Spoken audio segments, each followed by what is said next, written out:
Hey guys, so as you can see, we have ants up even though this is a beastlord video. We are going to go over Canyon Summit using my ants game. I will input pictures from beastlord that match up to what I'm talking about, so that way you can see firsthand what I'm talking about.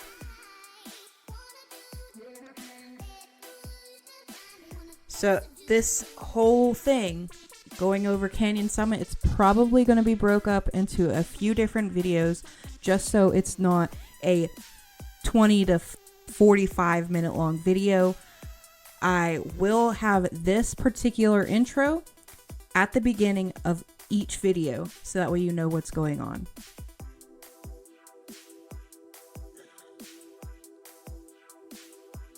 Part 3, excuse me. Part 3, this is going to be our alliance gameplay. This is going to dive into a little bit more on how you move around the map, what you got to do to get places, and all of that jazz.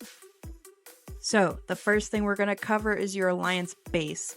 Your alliance base is where your alliance hails from, essentially.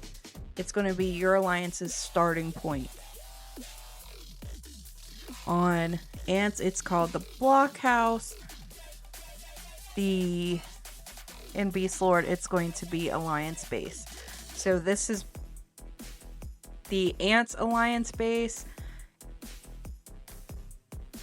If you give me, I'll input on the screen if I have a photo of the beastlord alliance base as to what it looks like. If you look, it's got these right here. These are the alliance gathering points, the alliance resource points.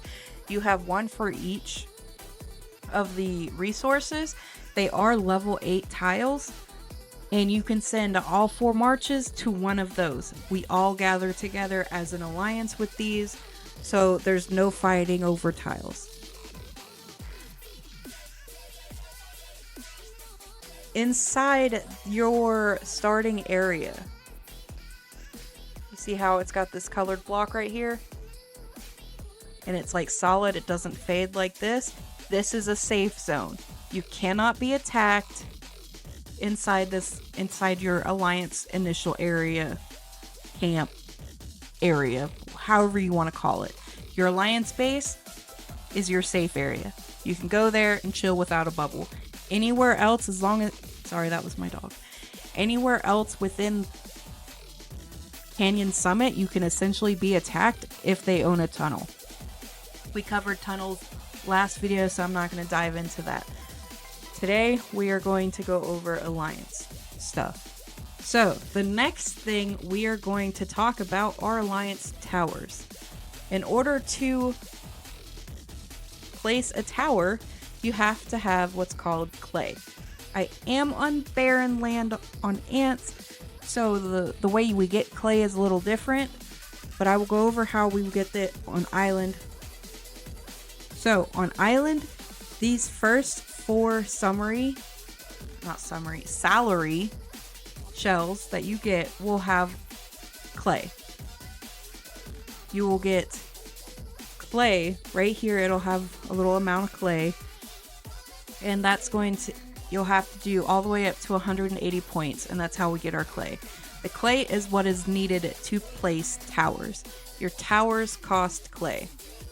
Right here, Alliance Tower costs if they implement it the same way they do ants, towers cost 2,000 within your initial territory and 4,000 outside of it. As you can see, only R4s and R5s can build it, and I'm not either of those. But we can still at least look and see what it is. As you can see, you see how it's red? That means I can't place it there, and it'll turn green. That means I can place it there. You have to touch your previous territory with the tower you're trying to lay down, or else it's not going to work. This is how you move around the map, though. This is how you get to buildings. This is how you expand your territory. We'll pull up the bigger map. You see each one of these little squares? Each one of these little squares is an alliance tower.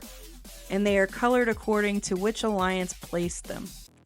As you can see, there's like a smorgasbord over here of colors. And as you can see, what's going on over here?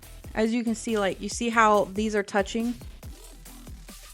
Both of these alliance, this light teal and this dark blue, they can hit this fairy. However, they cannot hit this fairy because they're not touching it, but this lime green alliance can. They can hit that fairy. By hit, I mean attack and occupy.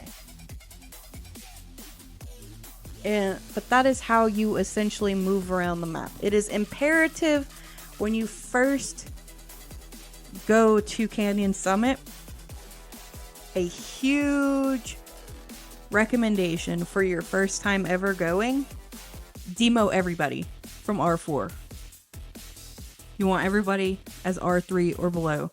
The reason for this is so people don't haphazardly start spending the clay to get through the tutorial. You don't want that. It should only take about an hour or so for people to get accustomed to being on Summit, so that way they don't waste the clay. But that was something that was told to us when we first did Island, and we're passing it along. Demote everybody from your R4s so they don't waste clay. You can, as soon as they get a handle on themselves, like as soon as they're like through that first little bit of tutorial, you can promote them right back up. But it's just so they don't accidentally spend clay when they shouldn't be spending clay, because everybody does it. Alright, so the next thing is Alliance Reputation. We're going to go over the Alliance Reputation, which you can go and click Alliance, click Manage, and it goes into the Reputation ranking. Right here is your reputation ranking. Right here is how you get your reputation scores. It's essentially fighting and hitting station troops, destroying enemy towers, and building alliance towers. And you do get a buff to your seasonal beast output, but it's really not that much. It's really not. It only is, it's 20% of how many buildings output you have.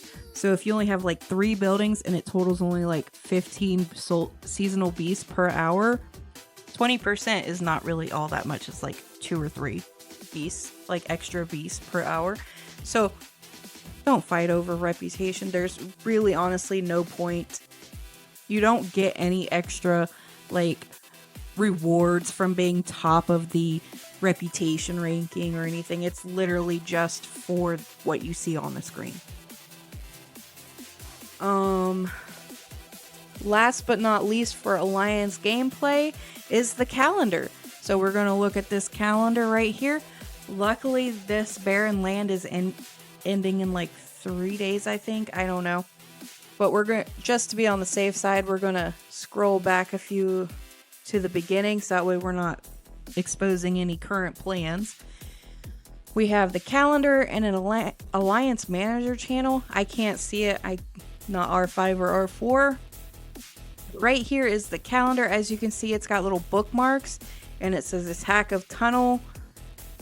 And right here is all the information for your R4s, and your R5s can set these bookmarks up, and it will give you a little reminder that this is going on. It will send it to a mail category.